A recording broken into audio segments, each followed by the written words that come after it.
Hello beautiful people! Welcome back to my channel. This is your Mama Sam. Hola mga amigo, amiga, kumare at kumpare. Kamusta kayong lahat? Sana lahat po kayo ay okay at safe ngayong araw na ito. At syempre kung ako naman ang tatanungin nyo, nakikita naman ninyo ang beauty ng lola ninyo ngayon. Fresh overload pa rin, di ba? Ganyan talaga kapag umiinom ka ng maraming vitamin C at saka syempre kumakain ka ng maraming hotdog. Dahil sa hotdog, naloloka ang beauty ng Mama Sam ninyo. So yun, so kamusta naman kayo mga amigo, amiga, kumare at kumpare. Sana lahat kayo ay kasing fresh at kasing ganda ng Mama Sam ninyo ngayong Sunday. So ito na nga, kagabi nga nag-inuman na kami ni Mr. Toyota ng bonggang-bongga at ayun, ang lolo mo.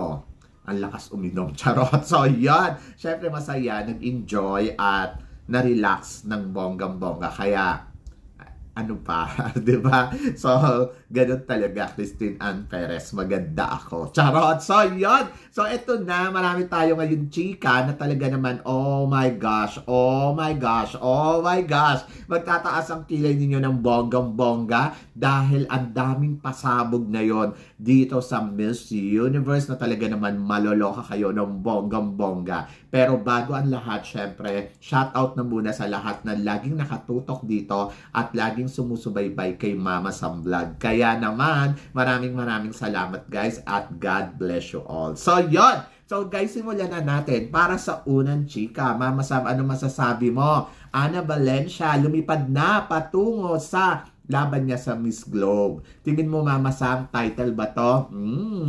To be honest, sa Ana Valencia, isa sa mga namumuna ngayon sa mga hot pick doon sa Miss Globe. Pero syempre, hot pick pa lang yun.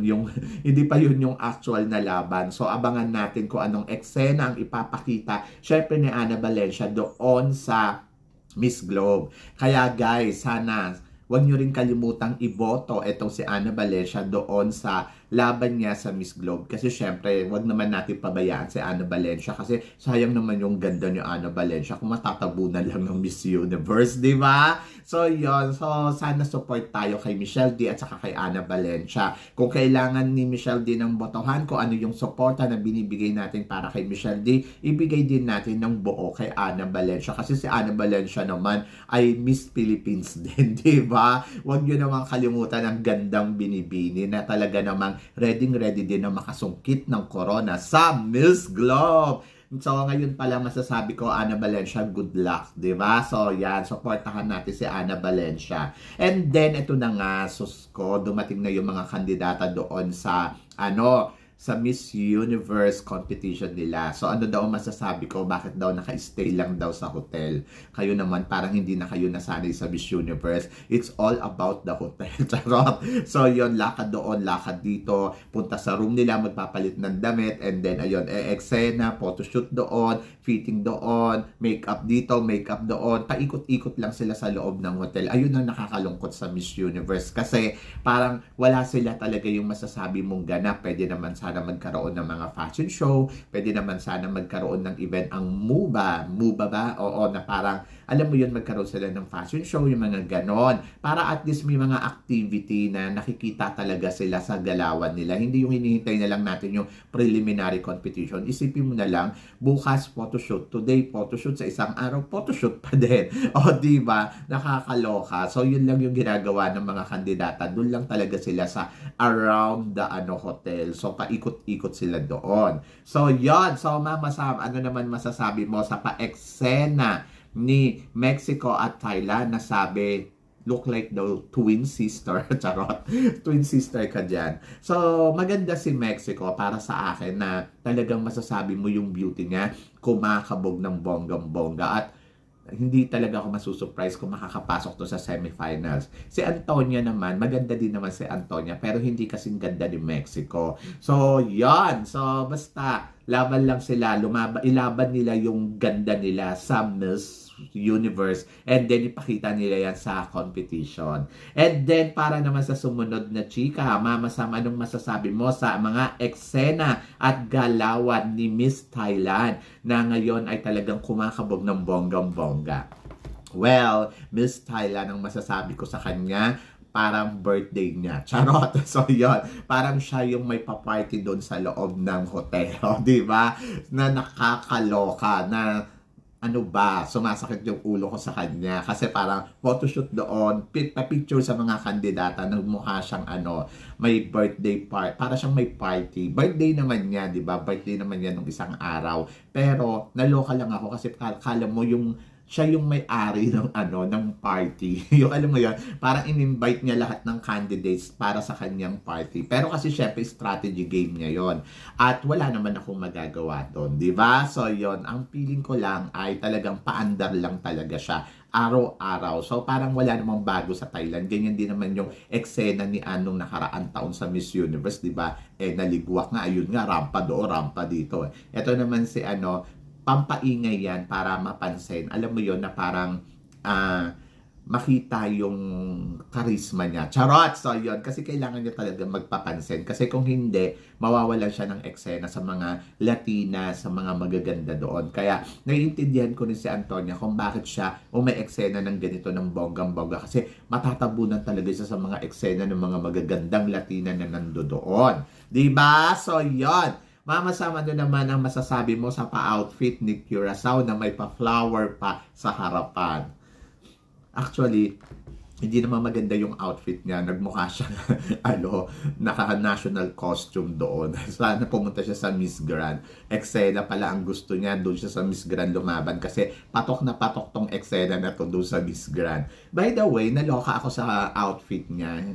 Sa totoo lang, hindi nakakaganda. Charot.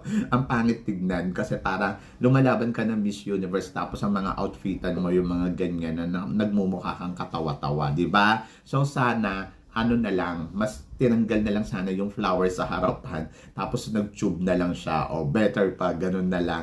Kasi para sa akin, yung mga ganyang outfit, hindi sinusuot sa mga ganyang event or sa ganyang mga paanda. Dapat yan, sa Miss Grand, ginagamit yan, hindi dyan sa Miss Universe. Maganda yung style, kasi nga, di ba, laki ng flower dito. Pero kasi parang, kung pupunta ka sa kung pupunta ka sa department store or pupunta ka sa palengke, na may ganyan kalaking flower sa harapan mo, pagtatawanan ka nila, di ba? Doon pa kaya sa isang eleganteng hotel na nagsuot ka ng ganyan, Curaçao, ibagay mo naman sa lugar yung suot mo, o di ba? So mas maganda tumabi siya doon sa may kasi di ba may garden doon sa likod, tapos maraming gumamela doon. Ayun, doon siya tumayo, mas bongga. Abangan natin yung paandam neto ni Curaçao. Nakakaloka yung mga outfitan niya. So yan. At para naman sa sumunod na chika, mamasama nyo naman daw ang masasabi ko sa beauty ni Miss Venezuela. Si Venezuela nakakaloka. Kasi para siyang, ang tawag dito, paganda siya ng paganda. So, parehas kami naka-orange today na sobrang, ang ganda-ganda niya sa orange. So, na-appreciate ko yung beauty na meron siya. Kung mararamdaman mo, ang eksena niya ay tahimik lang, hindi masyado kumakabog, pero nandoon na mararamdaman mo na dapat mag-ingat sa kanya kasi eksenadora talaga siya. At parang feeling ko isa to sa mga talagang mamimaintain nila ang pagpasok sa semifinals. Kabugera ang lola mo. So, yon, medyo nakakatakot. Anyway, tignan natin yung mga susunod niya pang eksena. And then, para naman sa sumunod na chika, ano naman daw ang masasabi ko sa beauty ni Miss Nicaragua? Ay, naku, si Nicaragua. Ang masasabi ko sa kanya, oh my God. Ramdam ko na yung intense niya dito sa competition. Oo, totoo, malakas siya. Charot. So yun, totoo talaga, malakas siya. Nararamdaman ko. Mararamdaman mo naman yung mga kandidatang malalakas kasi hindi naman sila papansin. Pero nandoon sila kapag umeksena na sila. Talaga namang umeksena talaga ng bonggang-bongga. At kanina, sa totoo lang, may photoshoots, mini-makeup pa silang dalawa. Si Philippines yung katabi niya.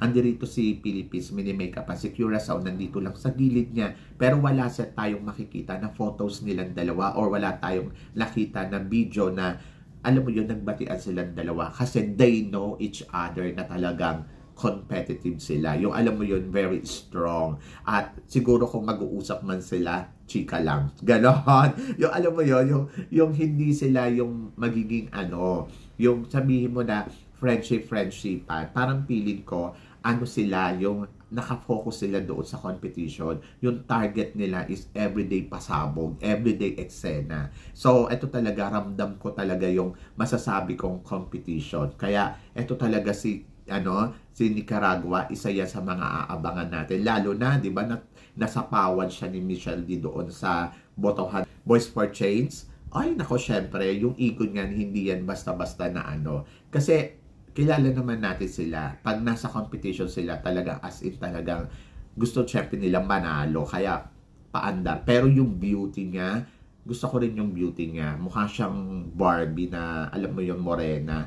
But may nakita ako na kahapon na photos ni Curacao, medyo yung eye bag niya, ha. Kasi siguro pumayat, tapos medyo lumiit yung mukha. But maganda. Ganda. So, I like her. So, next is Miss USA. Si Miss USA naman, grabe. Eksena din si USA. Lumabas yung pagiging Latina ni USA, no? Pag titignan mo siya, hindi naman siya mukhang Amerikana. Mukha siyang Latina. Kasi she's from Venezuela. So, talaga yung lalabas sa kanya is Latina looks at saka Venezuela kasi, di ba? So, si USA, isa to sa mga nakikita ko strongest talaga sa competition. At today, nakita natin yung beauty niya. Yung minake pa siya ng mo ba? Oh my God, nakakaloka. As in, talagang nakakaloka. So, yon. So, para sa akin, isa siya sa mga strongest candidates talaga dito sa Miss Universe. So, yon.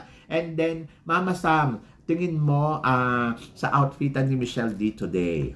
Oh my God. Oh my God. Alam mo, pagising ko ng umaga, so tinignan ko kagad yung social media. Nakita ko kagad yung outfit ni Michelle D. Nangilabot ako. Kung si Antonia, siya yung may pa-party doon sa hotel, parang siya ang nag-rent ng hotel doon kay Michelle D. Kasi si Michelle D ang may-ari ng hotel. Alam mo yon, yung ganun level talaga. Kasi pag tinignan mo kasi si Antonia, sa totoo lang yung outfit ni Antonia today na naka-yellow, sexy din siya, as in talagang sexy.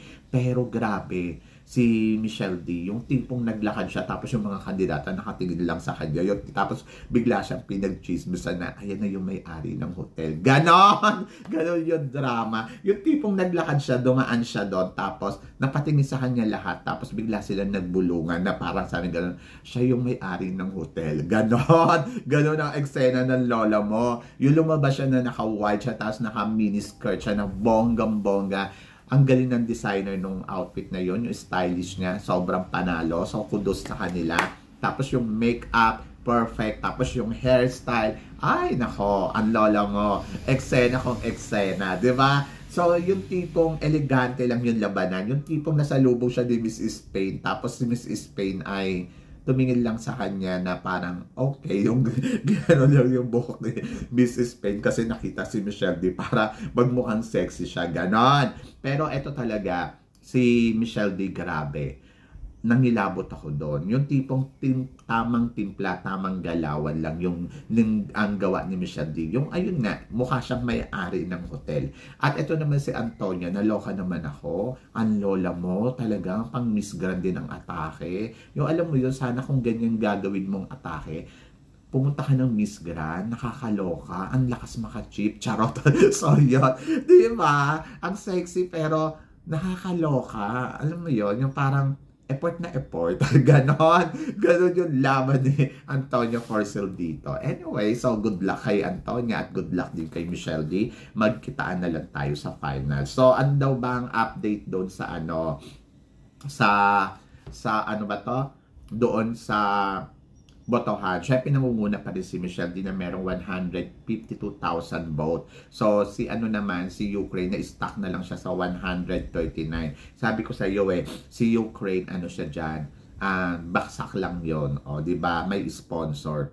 Tapos, ganun na lang yon, matutulog na lang siya sa ganun. Anyway, so, keep voting pa rin. Huwag tayong tumigil sa pagboboto kay Michelle D. So, doon sa Voice for Change, kung paano boboto, i-google lang po ninyo at type nyo lang po yung Voice for Change and then, tignan nyo na lang po yung instruction. Follow nyo na lang po yun. At, ayun na, makaka-vote na kayo. And then, huwag nyo rin kalimutan iboto si Michelle D sa kanyang Miss Universe apps. So, sana punta kayo doon at boto din po ninyo. And then, of course, huwag nyo rin pong kalimutan, syempre, na suportahan si Ana Valencia. Di ba? So, yun. So, syempre, Ana Valencia pa rin tayo. And then, eto pa, may tanong pa dito. Mama Sam, tingin mo, sino ang maganda? Si Mexico o si USA? Para sa akin, syempre, kabog yung beauty ni Mexico. Sa totoo lang, nilamon niya ng bonggang-bongga yung beauty ni USA. Pareha sila maganda, pero alam mo yun, lutang talaga yung ganda ni Mexico kasi sobrang panalo. Diyos ko, ang hirap kasi ang daming magaganda dito sa competition na to at parang manginig na yung dapat manginig. Diyos ko, si Dominican Republic nga umeksena na yung naka-pink, diba? Parang isa pa to. Kung si Michelle ang may-ari ng hotel sa Dominican Republic, para siyang dumaan na, alam mo yon na kamadyong ni Michelle. Ganon. Yung tipong, nasaan yung may-ari? Yung parang amiga siya ni Michelle D. Ganon sa Dominican Republic. Yung naka-pink siya, nakita niyo yung video na yon. Tapos dumaan siya, diba? Diyos ko, para siyang amiga ni Michelle D. Nakakaloka. Tapos yon. So, si Antonia, kamusta na lang? Siya na lang yung nag-rent ng hotel kasi may pa-party siya last night. Charot! So, yon. Nakakaloka talaga yung mga kandidata. Isa pa sa mga kabugera dito, syempre si Miss France. Nako, si Miss France, medyo natatakot ako kay Miss France kasi iba din yung eksena. Mukhang matalino ang ate. Diba? Yung tipong nagpa-picture sa kanya si Antonia, parang, oh, sige, go. Parang tagahanga na lang si Antonia ng mga kandidata doon. Nakakaloka, no? Ito kasi si Antonia ayaw umayos. Yung kilos niya dapat medyo ando doon na yung galawan na alam mo yon na parang elegante tignan. Hindi yung parang kang Miss Randia na alam mo yung kaway ka ng kaway, rampa ka na rampa. Sige lang, Antonia. Go, go, go. Laban. Charot. So, yan.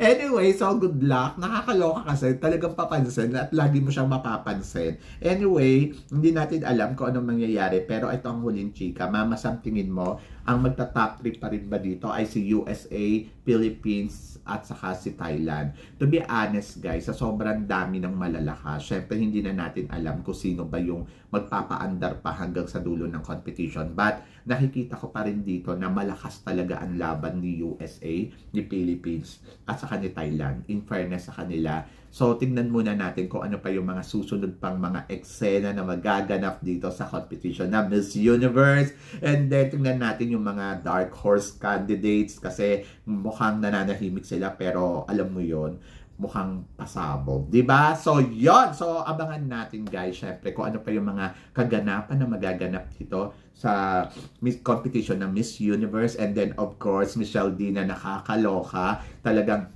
Oh my God, this is it na talaga. So, yun. So, kayo guys, ano guys ang masasabi ninyo dito sa mga pinag-uusapan natin ngayon? So, please comment below para at least malaman ko naman kung ano ang chika mo dito sa mga tinatalakay natin. So, yun guys. Guys, maraming salamat syempre sa inyong lahat sa walang sawang suporta na binibigay ninyo syempre dito sa channel ko. At sa mga hindi pa po nakaka-subscribe dyan, please don't forget to click like and subscribe my channel. At i-click nyo na rin po ang notification bell para lagi kayong updated syempre sa aking mga chika. So, yon. So, guys, maraming salamat. Hanggang dito na lang. Hanggang sa muli nating chikahan. See you tomorrow. Thank you, guys. May live ako mamaya. Abangan nyo.